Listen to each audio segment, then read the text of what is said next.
guys, it's Amy with Work Hard Eat Kind, and today I'm actually going to bring you one of my favorite breakfasts. This is actually something I discovered when I went paleo. It used to have bacon or sausage and things like that I can't eat anymore and is obviously not vegan. But I've kind of played with it a little bit to get a really good vegan recipe. So if you'd like to see how to make this, keep on watching. To start off and make this a little bit easier, we are going to prep all of our vegetables first. We're going to peel our potatoes and dice them. Same thing with our onion and our apples. Now the apples need to wait till last because they will brown a little bit if you leave them out too long without their skin.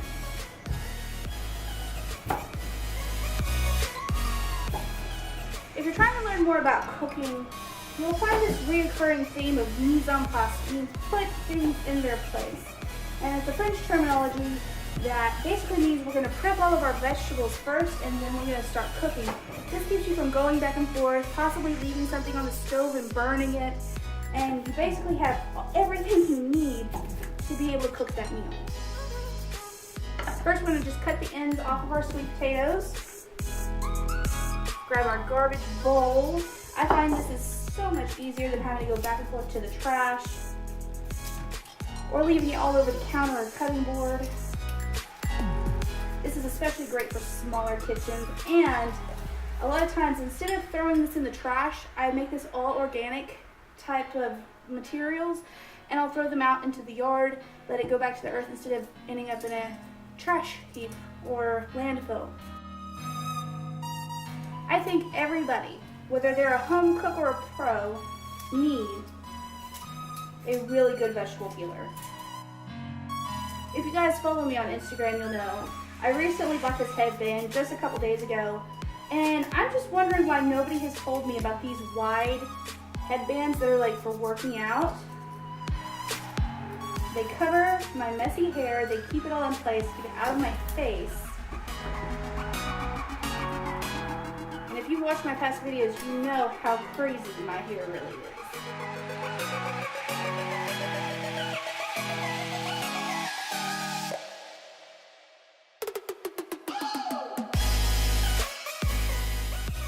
Julia, when she would do something rather difficult, she'd go, "Urgh." And that's sometimes what you gotta do when you've got something difficult. Urgh. Alright, once we've got them cut like this, we're actually gonna flip them on their side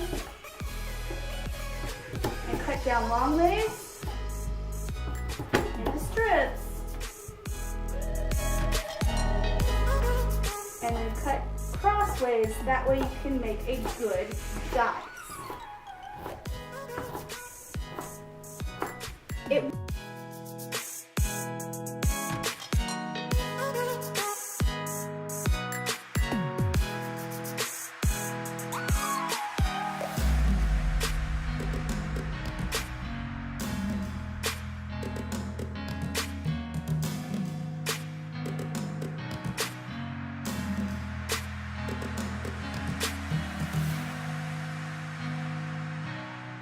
Next, we're going to start peeling our apples.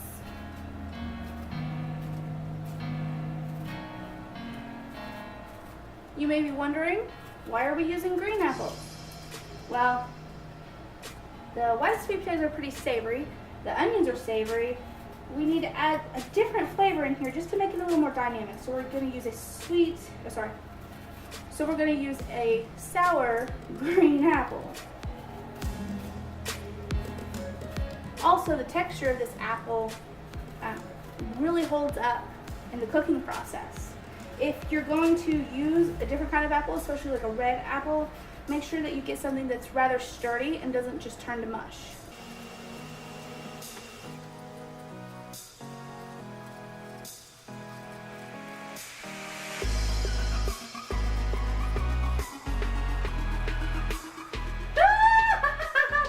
Look at that, guys! Holy cow! I don't think I've ever been able to get the whole thing off like that. That, my friends, is an accomplishment. Next, what we're going to do is we're going to actually use an apple corer. This just makes this a little bit easier. And I want to tell you, like, most people try to do it like this and it's falling all over the place. This is not really the best example because this apple is pretty good. But a lot of times I will actually turn it over on the bigger side. That way it's a little more stable. You push it down. You pull these out.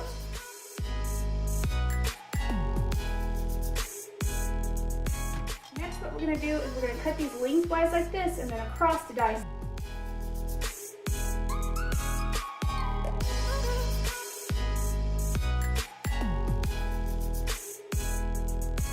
Next, we're going to peel some garlic. Now, I have a couple tricks for garlic to show you guys because really there's no excuse not to use fresh garlic. It's really good for your heart, it's good for your blood. Now that looks kind of old, but we're not going to waste it. Chop off the ends. Now, if you're having trouble peeling it, what you want to do is take the butt of your knife, heel of your hand, keeping those fingers up. And you can watch many people do this all over YouTube. You'll see Julia do it, you'll see Gordon do it, you'll see everybody do it. The easy way to do it, especially for any beginners, is to simply take a fine hand grater like this. You can also find a microplane that will also work. And you basically rub the garlic on top of it, and there you go. It minces it for you. We're going to be working on a vinaigrette for this, so that's what I'm going to do. But to see it, I'm going to make you watch another video, and I'll leave the link right here.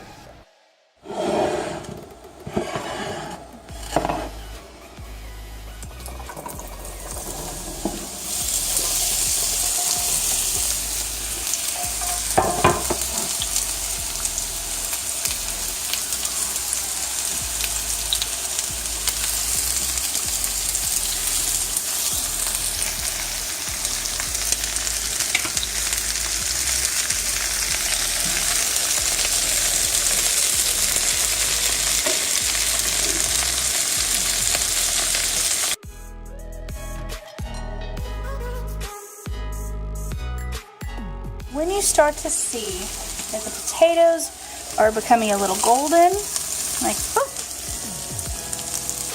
like there,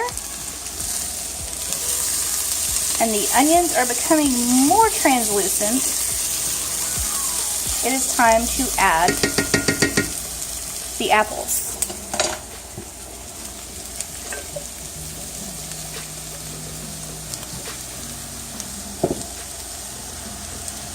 The apples don't take as long to cook. That's why we wait until the end to add them in. It does take quite a while for this to cook simply because potatoes take a while to cook, but if you're patient with it, stir it frequently, you'll eventually have a really amazing dish.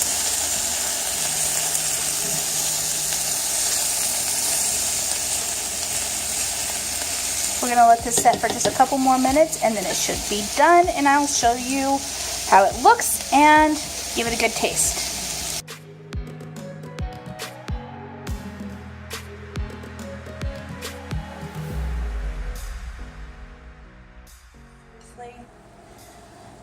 It's probably carb overload and there's probably hardly any protein in this at all, but it's seriously my comfort food.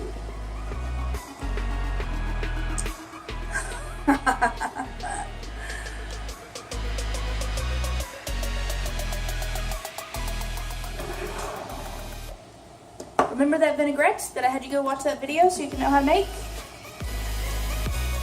You should know all you gotta do. Shake it back up to reincorporate it. Some of that on top. As Julia says, you need some fat in your diet or your body can't process its vitamins. So, you don't have to be excessive. If you want to measure it out and make sure you're not getting too much, go ahead. But now you can definitely add a lot more vegetables to this. This one is a little plain, a little light, a little boring to the eye. You could add some broccoli in it. That is absolutely amazing. Now my kids hate broccoli and won't have anything to do with broccoli, so I leave it out Occasionally I'll make that for myself.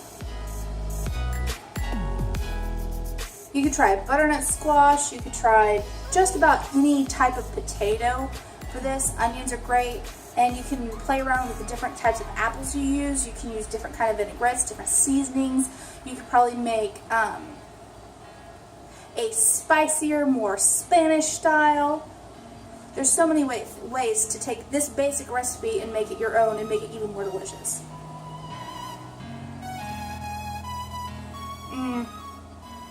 You ever feel like you forgot about a recipe and you forgot how amazing it is?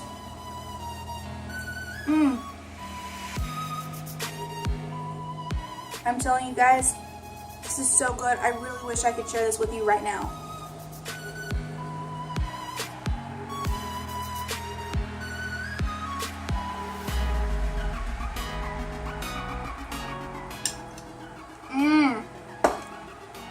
So good. Don't forget, you can always adjust the seasonings to your taste. You need a little more salt, a little more pepper. This is just, I think with all the issues I've been having lately, this is seriously something I needed. I needed some comfort food. At the end of this video, I'm actually going to put several different videos you can choose from and a subscribe button so that you can subscribe to my channel for more plant-based recipes, body positivity, family, and so much more. I love you guys so much and really thank you so much for supporting my channel lately, especially through the really difficult time that I'm going through right now. I love you guys as always, and I'm going to invite you to go work hard and eat kind, and we'll see you on the next one. Bye guys.